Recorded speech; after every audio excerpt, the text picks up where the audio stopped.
Smart robots will be everywhere, like smartphones. Here we will run the next machine era. You will see them at home, in factories, in warehouses, in stores. Like phone today, they will feel normal.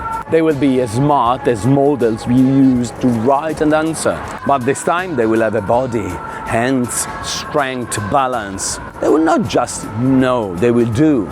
Walk the dog, clean the floor, fix the drawers, swap a broken part, cover a night shift on a line. They will learn us, our routines, our preferences, our spaces. Here in the US, real tests are already happening. BMW has publicly tested Figure 2.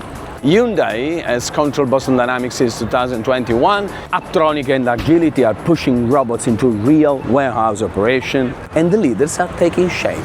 Tesla for scale ambitions, Figure for general purpose factory work, Boston Dynamics for mobility, Apptronik for logistics, Agility for distribution centers, and NVIDIA for the underlying infrastructure. But the trigger is price. When a robot costs roughly a year's wage, it becomes a straightforward business decision. So jobs will shift fast.